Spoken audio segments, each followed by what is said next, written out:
오늘 함께 나눌 하나님의 말씀은 신약성경 사도행전 18장 1절에서 11절 말씀입니다.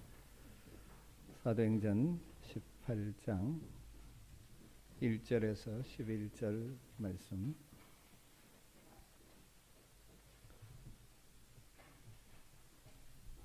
말씀을 한 절씩 교독하도록 하겠습니다.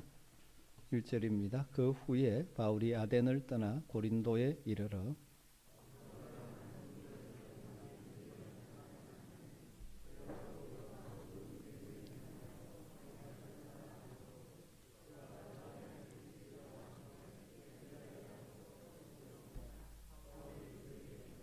생업이 같으므로 함께 살며 일을 하니 그 생업은 천막을 만드는 것이더라.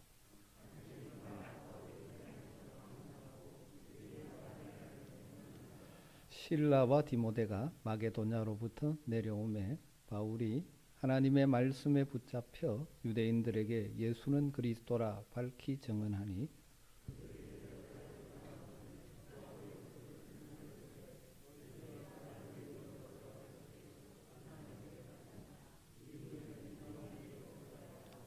거기서 옮겨 하나님을 경외하는 디도 유스도라 하는 사람의 집에 들어가니 그 집은 회당 옆이라.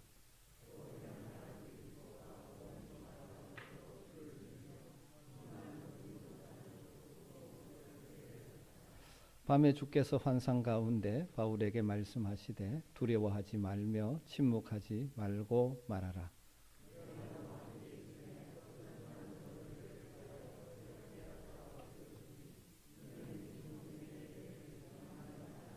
같이 읽습니다. 1년 6개월을 머물며 그들 가운데서 하나님의 말씀을 가르치니라. 아멘.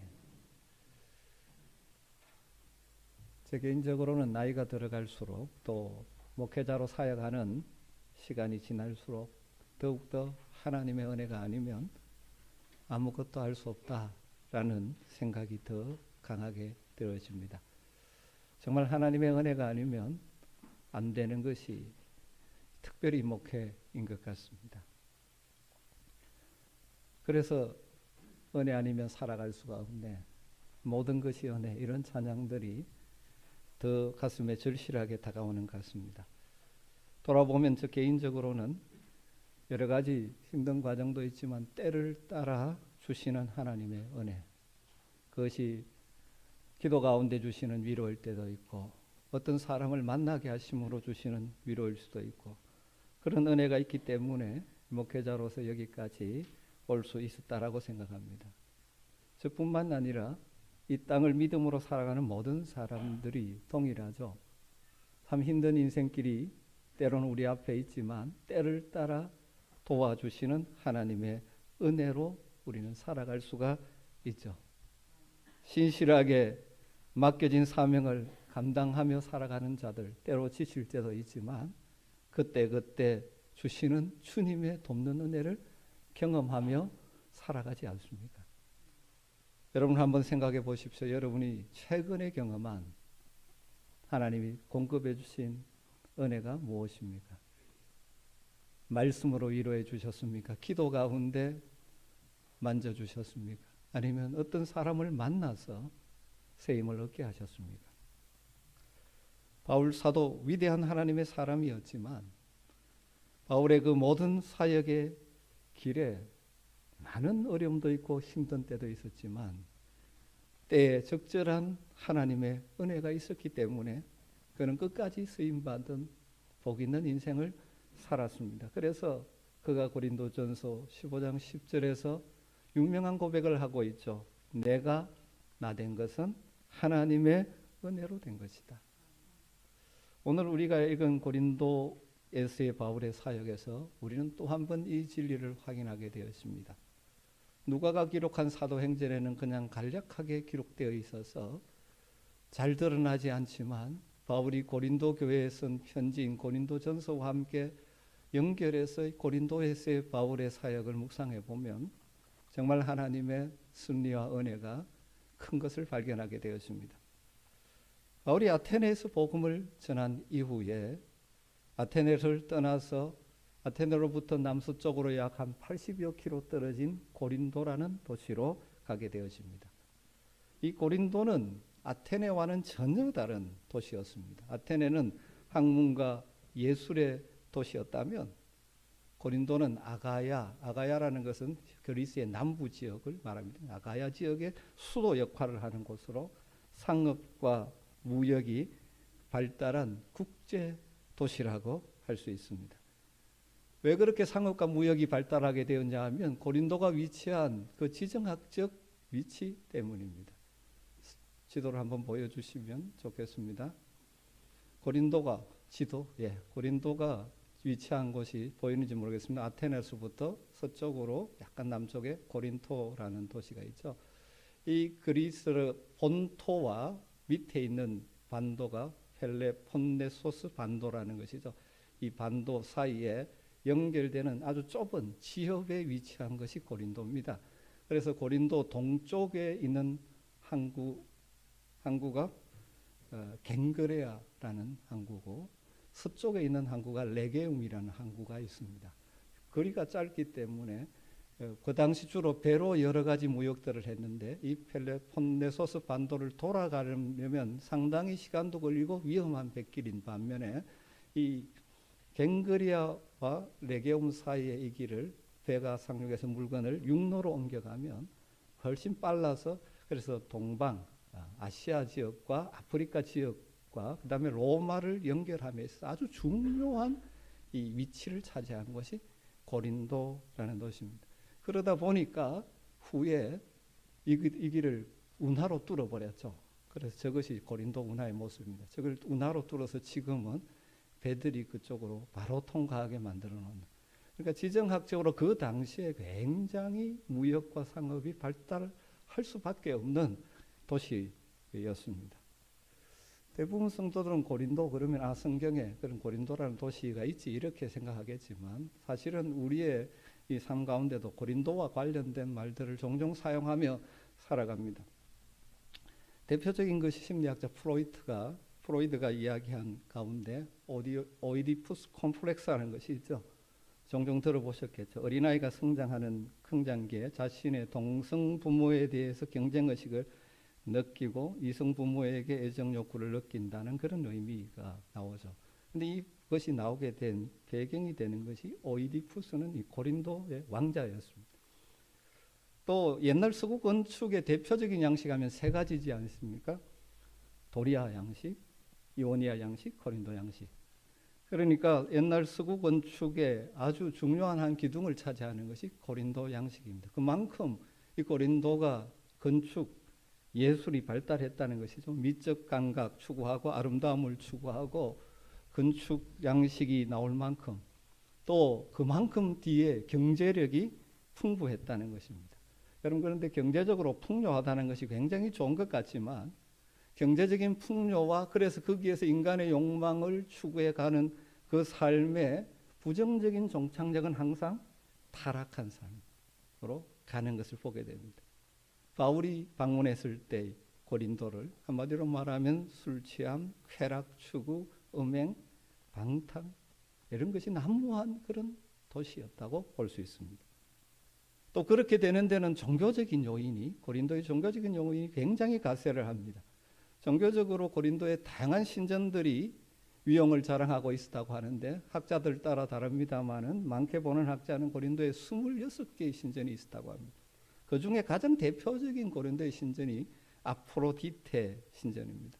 아프로디테 신전이 어디 있냐면 고린도의 아크로폴리스 575m 보통 그리스 도시들이 다 이제 가장 높은 곳에 신전을 두죠.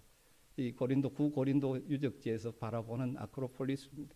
저기에 아프로디테 신전이 있었습니다. 그리스 신화에서 아프로디테는 사랑과 아름다움과 생식의 여신으로 등등 등장하죠. 아프로디테 그러면 잘 안 오겠지만 영어로 비너스에 해당되는 것입니다. 그런데 그 전성기 때는 이 아프로디테 신전에 약 1000명 가까운 여사제들이 있었다고 하는데 이 여사제들은 뭘 하는 사람들이냐면 신의 이름으로 합법적으로 매음을 하는 매춘부들입니다. 무슨 말이냐면 그 당시 신전을 찾는 남자들이 이 여사제와 육체적인 관계를 맺는 것이 꼭 신과 접촉하는 것이라는 식의 신앙을 가지고 있었습니다. 그러니까 부요 속의 타락과 더불어 이런 종교적인 배경까지 덧해지면서 고린도라는 도시가 굉장히 부패한 도시인 것이죠. 그래서 고린도화 되었다. 헬라어로 코린티아주마이라는 단어가 보편적으로 성적으로 타락했다, 성적으로 방탕하다는 의미로 사용될 정도로 이 고린도가 이거는 아주 타락한 도시의 대명사처럼 되어지는 곳이가 고린도입니다. 그래서 이런 성향을 다 종합하면서 미국의 유명한 신학자 가운데 이 바울의 서신을 깊이 연구한 고든 피라는 사람은 고린도라는 도시의 성격을 이런 식으로 현대인들에게, 미국인들에게 이해하기 쉽게 정의합니다. 고린도는 고대의 뉴욕, 로스앤젤레스, 라스베가스였다. 이렇게 표현할 정도입니다. 여러분, 바로 이런 도시에 지금 바울이 홀로 복음을 전하기 위해서 찾아가고 있는 것입니다. 1절을 보면 그 후에 바울이 아덴을 떠나 고린도에 이르러, 사도행전 기자인 누가는 아주 간단하게 적고 있지만 사실 자신의 주어진 사명을 따라 고린도로 가면서 또 고린도에 있으면서 바울의 마음은 무척이나 무거웠던 것으로 보여집니다. 그것을 어디에서 볼 수 있느냐 하면 고린도전서 2장에 가보면 고린도에서 바울이 사역할 때 자신의 심정을 이렇게 표현해 놓고 있습니다. 2장 3절에 보면 내가 너희 가운데 갈 때에 약하고 두려워하고 심히 떨었노라. 바울이 보편적으로 담대하게 복음을 전했다고 보통 나오는데 이 고린도에서는 약하고 두려워하고 심히 떨었다라고 자신이 고백을 하고 있는 것을 보게 됩니다. 다르게 말하면 굉장히 두려움과 떨림을 안고 부담을 안고 고린도에서 지금 사역을 하고 있다는 것이죠. 왜 그렇게 두렵고 떨림으로 바울이 고린도에서 사역할 수밖에 없었을까? 서로 연결되는 한 세 가지로 그 이유를 우리는 추정해낼 수 있습니다. 첫 번째는 앞에서 조금 길게 설명드린, 서론적으로 설명드린 고린도라는 도시의 성격 때문입니다. 경제적으로는 굉장히 부유한 도시입니다. 여러분 그렇지 않습니까? 부유한 사람들, 부유한 사람들은 영적인 일에 크게 관심이 없습니다. 거기에다가 성적으로 타락한 문화가 가득 찬 어두운 도시입니다. 그 도시 앞에 홀로 들어갔었을 때 그들에게 이 복음을 전하려고 할 때 바울에게 다가오는 이 부담감, 그를 짓누르는 그 무거움들이 굉장히 컸던 것 같습니다. 그래서 두려워하고 떨림으로 그곳에서 사역할 수밖에 없었을 것으로 추정되어집니다. 뿐만 아니라 두 번째로 바로 이전에 바울이 사역했던 곳이 아테네인데 아테네스의 경험이 또한 바울의 마음을 힘들게 하는데 일조했을 것으로 우리는 추정해 볼 수가 있습니다. 바울이 아테네에서 담대히 복음을 전했지만 다른 도시들처럼 많은 사람들이 복음을 듣고 회심하지 않았습니다. 소수의 사람들만이 회개하고 돌아온 것으로 기록되어져 있습니다. 그래서 어떤 사람들은 심지어 바울이 아테네 전도는 실패라고까지 해석을 하는 사람도 있죠.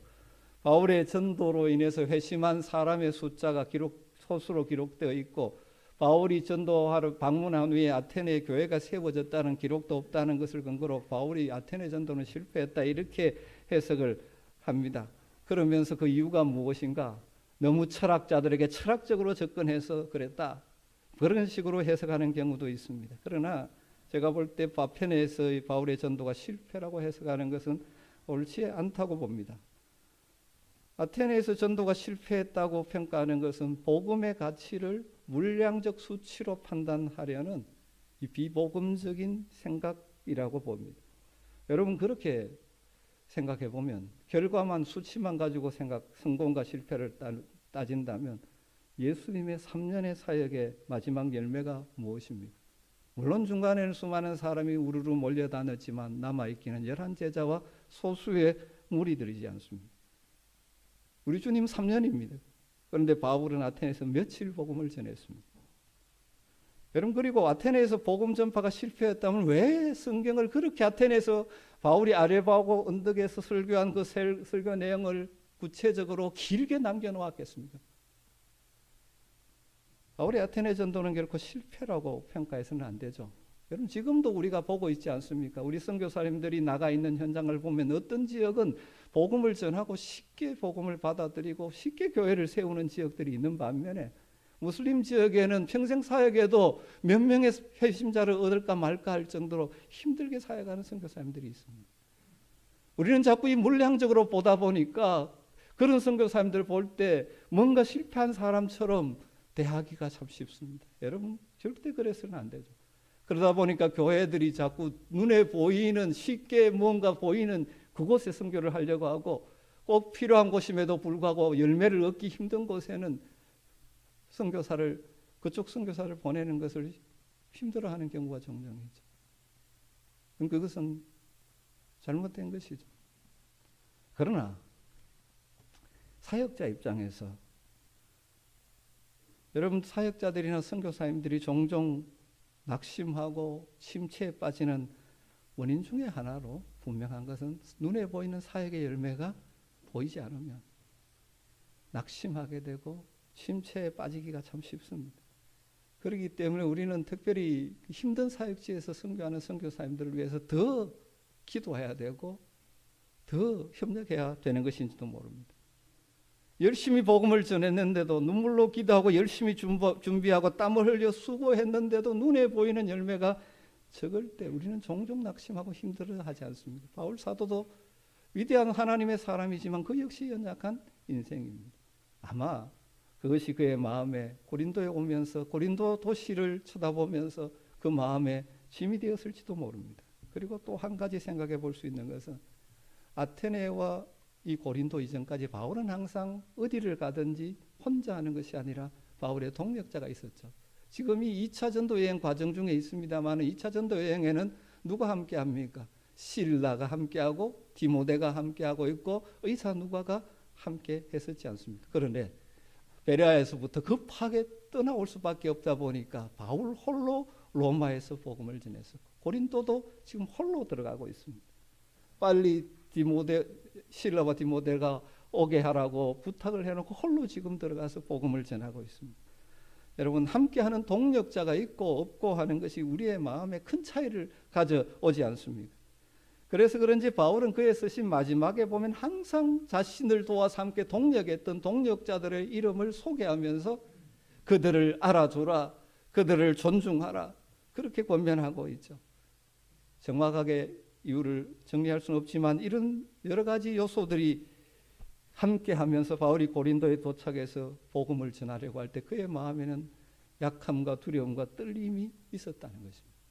여러분 그런데 이게 역설적이게도 바울의 이런 자세가 결과적으로 고린도에서는 더 큰 열매로 나타났다는 사실이죠. 여러분 하나님의 일은 자신의 능력이 있다고 하고 그래서 자신감을 가지고 하는 사람들을 통해서 나타나기보다는 자신의 연약함을 알고 두렵고 떨림으로 그래서 하나님을 더욱더 붙들고 의지하는 사람을 통하여 이루어진다는 사실을 여러분 알고 계십니까? 하나님 나라 그리고 믿음으로 살아가는 삶의 영역의 영적인 전투는 혈과 육의 싸움이 아닙니다. 인간적인 능력의 싸움이 아니죠. 보이지 않는 정사와 권세, 보이지 않는 어둠의 세상 주관자들과 하늘에 있는 악한 영들과의 싸움입니다. 고린도를 뒤덮고 있는 그들 마음속을 강팍하게 만들고 있고 타락한 가치관 속에 빠져 흥청망청하고 있는 그들을 깨트릴 수 있는 것은 성령의 능력밖에 없지 않습니다. 바울이 자신의 약함을 알고 두려워하고 심히 떨었기 때문에 더 기도했을 것입니다. 자신을 의지하지 않고 성령의 능력을 의지할 수밖에 없었을 것입니다. 그래서 고린도전서 2장 3절 아까 읽었습니다. 그 다음 4절에 가보면 바울이 고린도에서 자신의 사역을 이렇게 소개합니다. 내 말과 내 전도함이 설득력 있는 지혜의 말로 하지 아니하고 다만 성령의 나타나심과 능력으로 했다. 자기의 말재주로 하지 않았다는 것입니다. 성령의 도우심, 성령의 능력을 의지해서 했다라고 고백하고 있죠. 여러분 성령께서 언제 우리와 함께 일하시는지 아십니까? 내 힘으로 할 수 있다고 생각하고 있는 사람들에게는 성령께서 함께 하실 이유가 없죠. 자신의 한계를 알기에 두렵고 떨림으로 성령님 도와주십시오. 주님 도와주십시오. 그런 자세로 일하는 자들 가운데 하나님의 영이 함께 일하시는 것입니다. 여러분, 우리가 무슨 일을 하든지 내 능력, 내 경험, 내 말재주를 의지하는 것이 아니라 나의 한계를 인정하고 겸손하게 낮아져서 하나님의 은혜를 구하고 성령의 도우심을 구하는 자세가 우리에게 필요한 것입니다. 그것이 우리의 삶의 현장에서 하나님의 은혜를 드리고 승리할 수 있는 비결이죠. 여러분, 우리가 믿음으로 이 세상을 살아가다 보면 때로는 우리를 두렵게 하는, 우리의 마음을 무겁게 하는, 마치 어깨를 짓누르는 같은 상황들을 만날 때가 있지 않습니까? 맡겨진 사역을 감당하다가 내 능력의 한계를 절감함으로 인해서 내가 일을 할 수 있을까라는 마음의 연약함이 찾아올 때가 있지 않습니까? 그럼 그때 그것으로 인하여 주저앉아 버려서는 안 되죠. 그때가 더욱더 하나님을 의지하여 해야 할 때입니다. 그때가 더욱더 성령의 도우심과 능력을 구해야 할 때인 줄 믿습니다. 우리가 우리의 한계를 인정하고 주님의 도우심을 구할 때 바울을 도우시고 바울을 위로하시고 바울과 함께 하셔서 그 고린도에서 사역을 할 수 있게 하셨듯이 우리를 위로하시기도 하시고 우리를 도우시기도 하시고 우리와 함께 하셔서 그 상황을 능히 이겨낼 수 있도록 역사해 주실 것입니다. 이런 두려움과 떨림으로 하나님을 의지하는 바울에게 이 고린도의 전도 가운데 제가 묵상할 때 한 3가지를 하나님께서 선물로 준비해 주시고 3가지 방법으로 바울을 위로해 주시고 그 두려움을 뛰어넘어 담대하게 지속적으로 1년 6개월이나 사역을 할 수 있도록 해 주셨습니다. 때를 따라 도우신 하나님의 은혜가 바울에게 어떻게 나타났을까요? 오늘은 첫 번째 한 가지만을 나누려고 합니다. 그 첫 번째는 아굴라 브리스가 부부를 만나게 하신 것입니다. 2절을 보면 아굴라라 하는 본도에서 난 유대인 한 사람을 만나니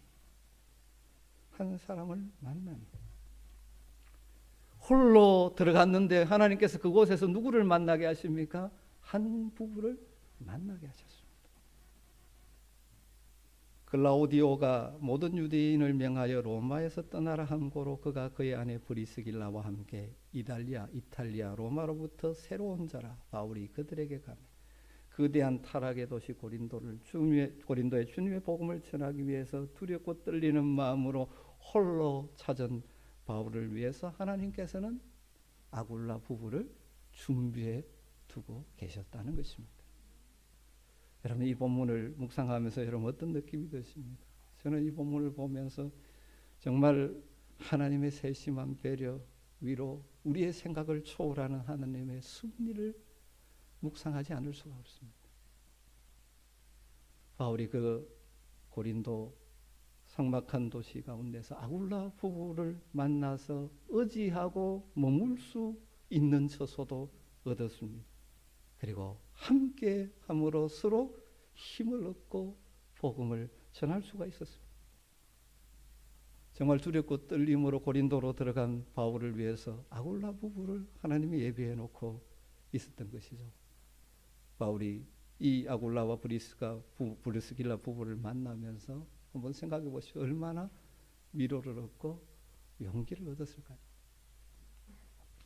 여러분, 바울과 아굴라가 고린도에서 만나게 된 것 생각해 보면 기묘한 놀라운 하나님의 섭리입니다.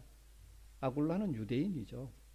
그런데 본토백이, 다르게 말하면 팔레스타인에서 태어나고 거기 사는 유대인이 아닙니다.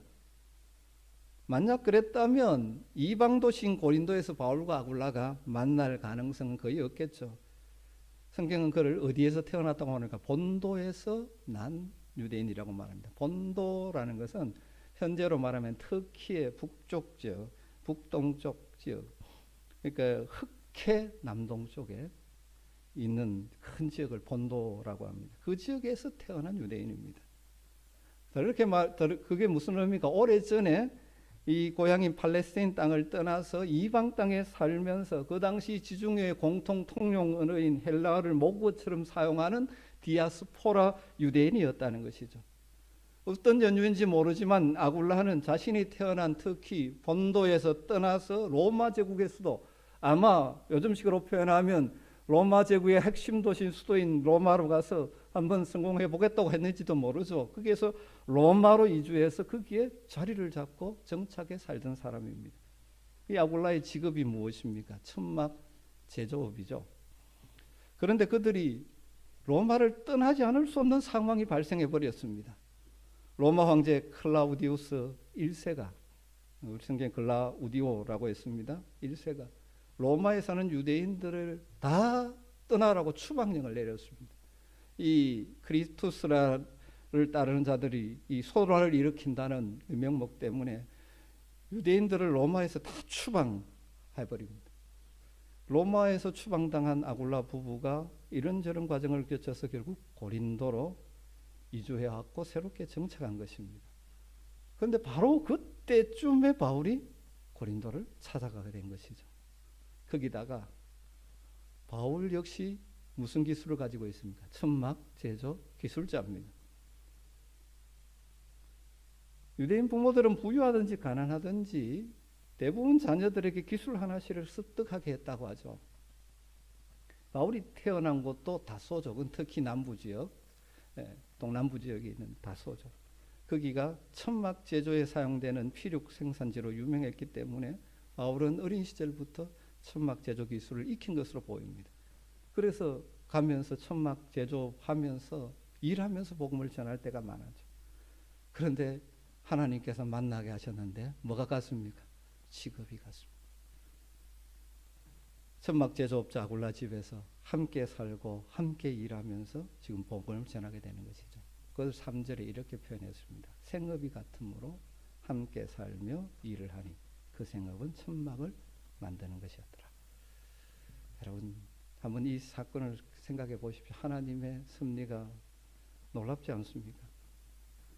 홀로 사역하면서 두렵고 떨리는 마음을 가지고 고린도를 찾은 바울에게 참 좋은 신실한 동역자 아굴라 부부를 붙여주심으로 위로하고 힘주십니다. 하나님께서 신실하게 나와 함께 하시는구나를 다시 깨닫고 사명의 길을 기쁨으로 걷게 하신 거죠. 뿐만 아니라 아굴라 부부의 입장으로도 한번 생각해 보십시오. 그들도 하나님의 선한 인도하심에 감사했지 않을까요? 아마 그들이 강제로 로마를 떠나면서 많은 고민과 많은 염려와 생각을 했을 것입니다. 하나님 왜 우리를 이 로마에 자리를 잡은 데 떠나게 하십니까? 그래서 정착한 고린도에서 누구를 만납니까? 위대한 사도 바울을 만나게 되었습니다. 그러면서 평생 바울의 동역자로 하나님께 놀랍게 쓰임받게 되죠. 고린도에서 바울이 사역하는 1년 반 동안 함께 동역을 했고, 바울이 에베소로 떠날 때 자신은 바울의 동역자로 살겠다고 생각하고 결단하고 에베소까지 따라 떠났고 에베소에서 지속적으로 사역을 했던 부분, 이 아굴라 부부입니다. 여러분 우리가 여기서 발견할 수 있는 중요한 사실 하나는 고린도에서 바울과 아굴라 부부의 만남은 어쩌면 지극히 개인적인 만남으로 보이지만 그 만남 배후에는 하나님의 놀라운 섭리하심이 있었다는 사실입니다. 여러분 우리는 우리 하나님의 역사의 주관자이신 줄 믿습니다. 하나님이 역사의 주관자시기 때문에 보잘것없는 우리의 삶을 통해서도 하나님의 뜻을 이루어 가신다는 사실을 기억해야 됩니다. 때로는 우리가 상상하지 못했던 사람을 만나게도 하시고 우리의 인생을 우리의 계획과는 전혀 다른 곳으로 인도하시기도 하시고 우리가 생각하지도 못했던 사건들을 만나게 하시지만 그 모든 과정을 통하여 하나님의 섭리와 계획을 이루어 가신다는 사실입니다. 여러분 우리가 이 땅을 믿음으로 살아가는 정말 험한 세상 믿음으로 살아가는 하나님의 백성 그리스도인들에게 이 믿음이 확실해야 됩니다.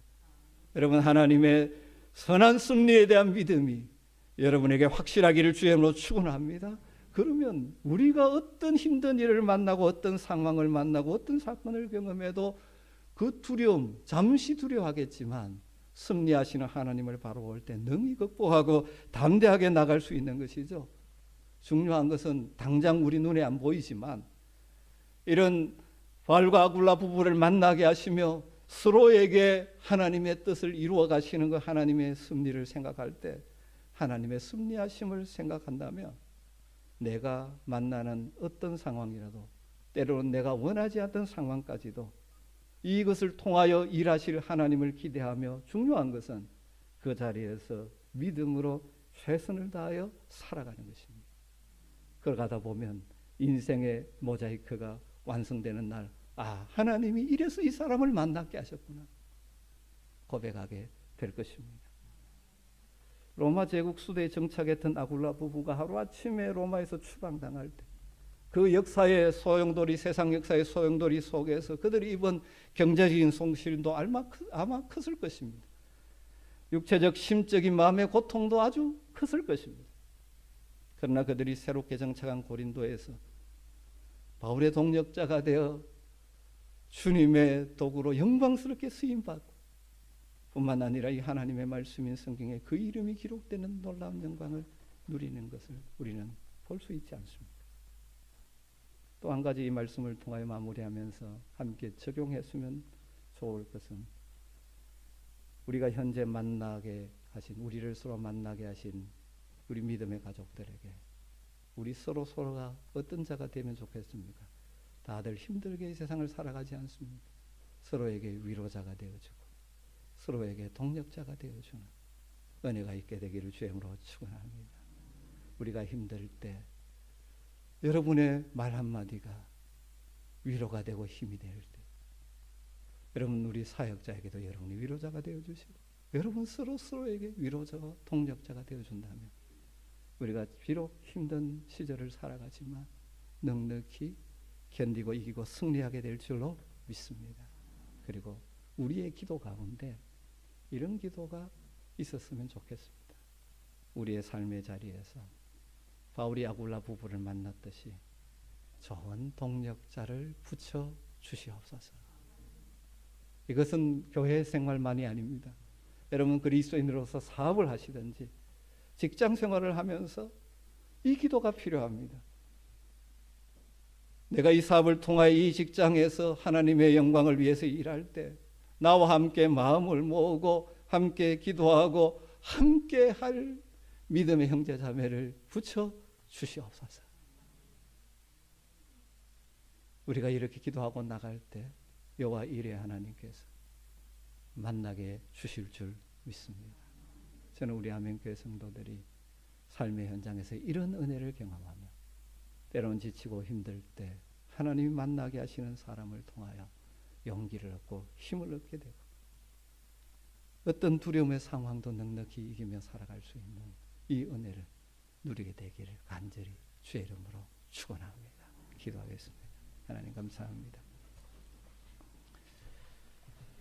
고린도로 들어가며 두렵고 떨린 마음으로 하나님을 의지하는 바울을 위하여 아굴라 부부를 준비해 주셨던 하나님, 우리의 삶에도 하나님의 선한 섭리가 함께함을 믿기에 두려움 없이 어떤 상황을 만나도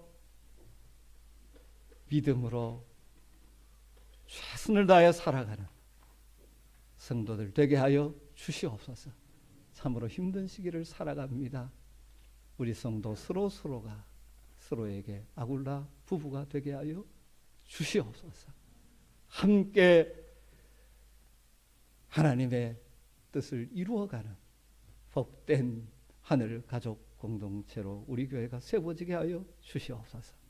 예수님의 이름으로 기도드리옵나이다.